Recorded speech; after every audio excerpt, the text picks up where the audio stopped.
take the time to meditate, sit down with your coffee or whatever it is you do. Try to envision a goal for yourself and, take time for yourself. Hello, everyone. I'm so happy to be here. I'm so happy to have you here. So, are you thinking of running for office?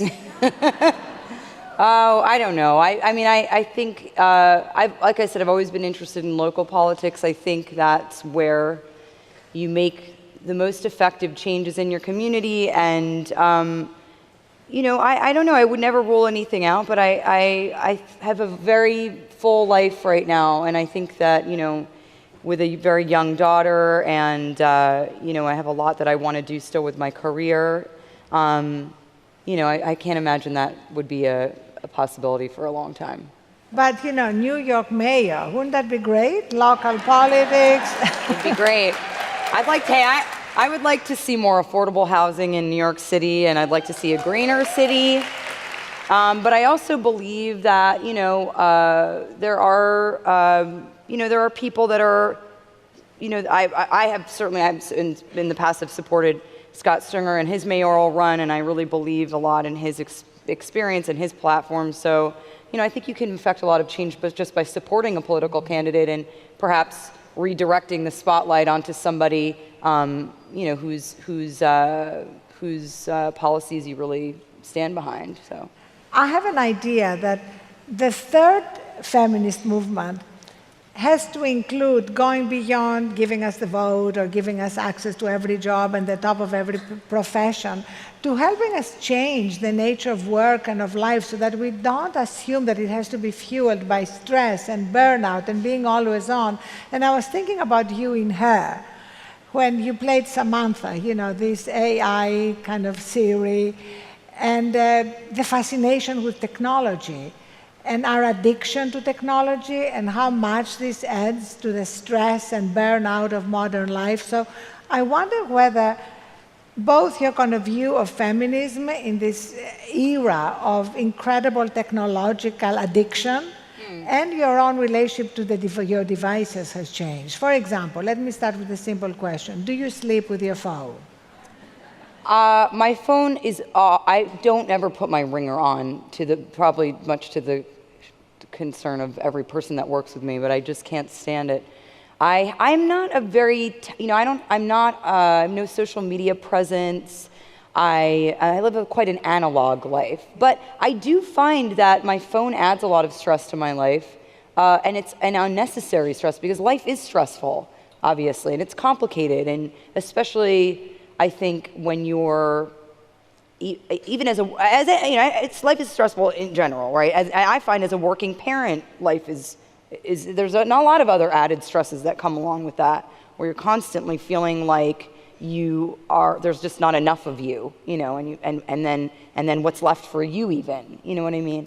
So to then have the addition of not just the availability of information and news. I mean, actually, at one point, right after Trump was elected, I was getting such panic because I found myself constantly, I would wake up and then I would check, of course, the Huffington Post, and then I would look at, Politico or whatever other sites, and then, I'd make my coffee and I would have CNN on, and then before that I'd have listened to NPR. I was manic, and then in the taxi cab, wherever I was at any given moment, I had this news feed constantly in my ear, that plus work being constantly available for work, or constantly, or being able to go down a rabbit hole and look at a comment board, and I mean, it's so much. It's just too much. It's too much. I think if we, there is a responsible way, I think, to live our lives with technology, where we also take care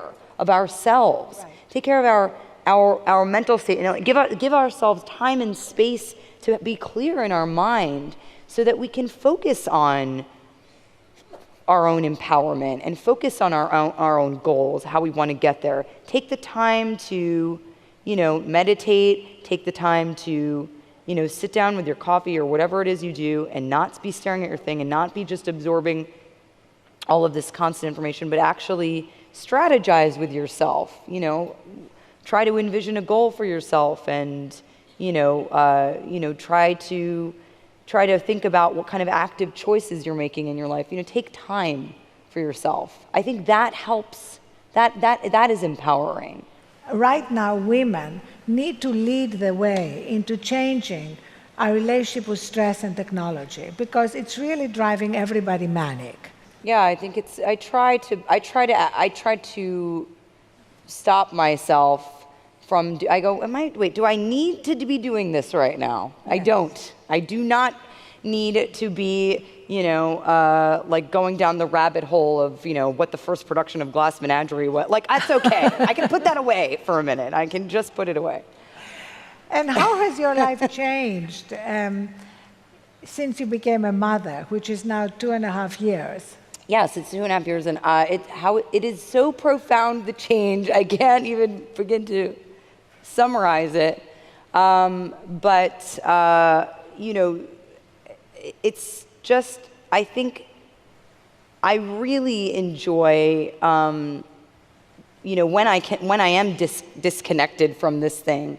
It really allows me to be really connected with my 2.5-year-old daughter, and just, I just love, and I've been fascinated also with this idea also in my work as an actor. This kind of paring away of all this noise and kind of return to almost this child state where you see, with your child, they're so imaginative, and this imaginative play that they do. I love to watch her come up with all kinds of stories and games, and it's such a magical, of course, that word's so overused, but it's such an opportunity to really enjoy just life and the simple things that are that connect us to one another. This human experience that we share. It's so wonderful to be able to have this tiny person to interact with and share that part of life with. It's been amazing. And it's what can I say? This tiny bilingual person. Rose speaks English and French, forcing her mother to learn French. She is, I know, and she doesn't like it when I speak French for some reason. I don't know why. She'll go, no French, Daddy talks that. I'm like, you are a bossy kid? D'accord. I wonder where no she French, took that from. I wonder where she took the bossy part from. Remember, Sheryl Sandberg. Don't ask her father that. We shouldn't call our daughters bossy. We should say that they have leadership abilities. Yes. So, Scarlett, I do wish you had more time, but I just want to thank you so much for being not just a brilliant, amazing, and indeed magical actor, but for being such a wise woman, sharing your wisdom with us. Thank you so much. Thank you so much. It's been a pleasure.